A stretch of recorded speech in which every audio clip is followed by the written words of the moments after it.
Organic Cotton Sustainability by Abby Lyons, Margaret Lucas, Lauren Mackling, and Malia Marshall. Cotton is the most used natural cellulosic textile fiber in the world. The cotton plant is grown in 60 countries and has many different types of growth practices observed. The two main types of cotton growth are conventional cotton and organic cotton. According to Cotton Inc., only 1% of U.S. cotton growth is organic. Organic cotton is specifically grown with limited pesticides and farm chemicals that are GMO-free. Natural forms of crop management are used in the absence of chemical protection, and the fertilizer used to grow the crops must be free of U.S. unpermitted substances and pesticides. Other positives of growing organic cotton include the usage of less water, as rainwater is mostly used to water the crops. There's also lowered energy production with the usage of less processed water on the land. When comparing this to conventional cotton growth, there's large differences. Sometimes conventional cotton growth will cause eutrophication in local water supplies due to poor soil.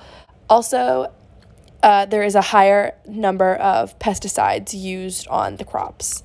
Most environmentalists recommend the growth of organic cotton as opposed to cotton just due to the harmful levels of pesticides and unnatural fertilizers. Growth is nearly the first step. The cotton then must be harvested and heavily manufactured to give an end textile product. Seeds and debris must first be separated through ginning and carding. Sometimes organic cotton is ginned by hand to limit the amount of greenhouse gases. If it's not done by hand, it usually is ginned with machinery similar to conventional cotton. After the ginning and carding is done, it's cleaned and given natural chemicals such as potato starch and hydrogen peroxide to be processed with. Sometimes conventional processing is also used, which sometimes contains chemicals like bleach, formaldehyde, sulfuric acid, and bromides. These chemicals create waste that's slow to biodegrade, which sometimes leads to issues with the natural environment when the waste is disposed of.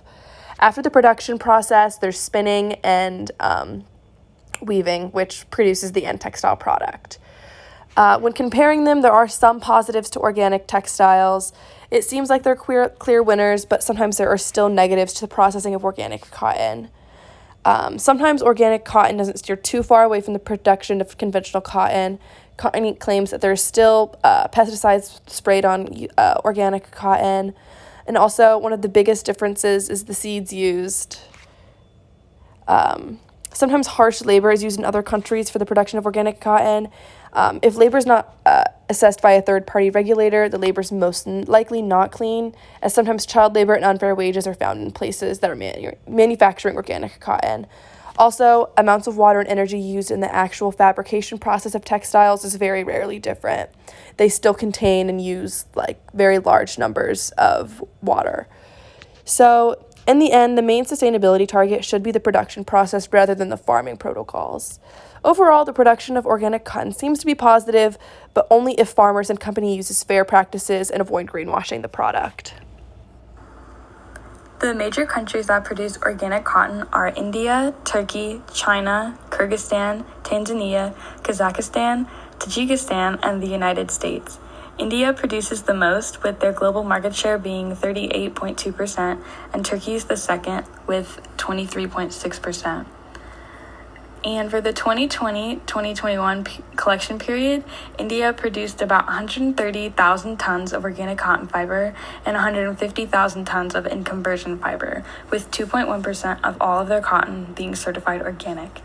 And there's 3 companies that I found. Obviously, there's more in the country, but 3 ones that I chose that produce organic cotton: the Action for Social Advancement, Cotton Connect, and Pratibha Syntex. So the first one, they produce about 1,000 to 5,000 MTs annually, and they produce medium and long length fibers. Cotton Connect produces over 10,000, and they also do medium and long length fibers. And the last one produces about 5,000 to 10,000, and they do medium and extra long length fibers. So for the second best country, for Turkey, for that same collection period, they produced about 80,000 tons of organic cotton fiber and about 8,000 tons of in-conversion fiber. But 12.3% of their cotton is certified organic, which is more than India's. Now, I cannot pronounce these Turkish company names, but they all produce about the same amount of cotton and the same length of cotton fibers.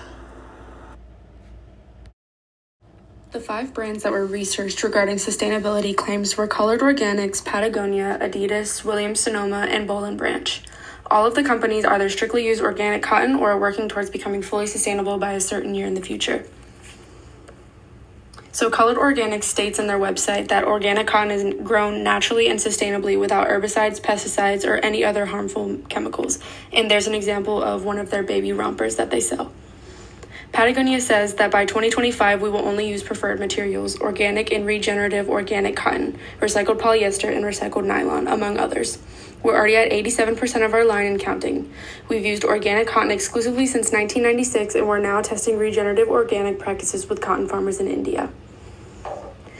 Adidas defines articles as sustainable when they show environmental benefits versus conventional articles due to the materials used, meaning that they are, to a significant degree, made with environmentally preferred materials. Williams-Sonoma says they are improving their reliance on responsible materials, and they're working with farmers, growers, and manufacturers to incorporate more sustainably sourced, eco-friendly materials for use in their products. And Boll & Branch says that to us, the choice is clear. By sourcing a safer, more sustainable raw material that makes a softer, more luxurious product, we can meaningfully improve our homes and our world. So Colored Organics was the most sustainable out of the 5 companies that were researched, and a few other companies sell items with organic cotton, but a majority of their products are unsustainable. After further research, these companies, such as Adidas and Williams-Sonoma, understand their impact on the environment and are making a solid effort to be more fully sustainable by a certain year in the future. Williams-Sonoma included how their specific product was GOTS certified as well as Standard 100 by OEKO Text certified, and that the product was also tested for 350 plus harmful substances, which are professional indicators of sustainable practices within a company. Boll & Branch has a sustainability sector on every single one of their products, which many consumers look for and value in their shopping experience.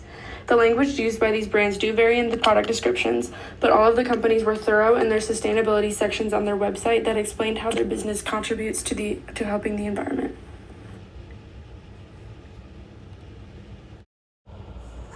After thorough research on the topic of organic cotton, as a group, we have all come to the conclusion that the claims made about organic cotton do reign true.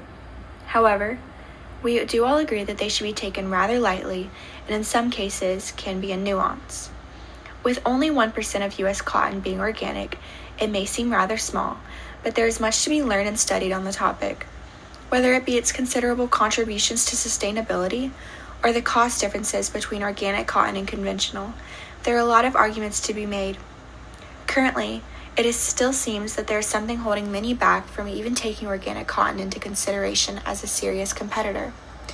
While as of now, it does not seem to be able to compete with conventional cotton, as time goes on and more arguments are brought about, it is a wonder if those circumstances will ever change. These are all the references our group used, and thank you very much for watching.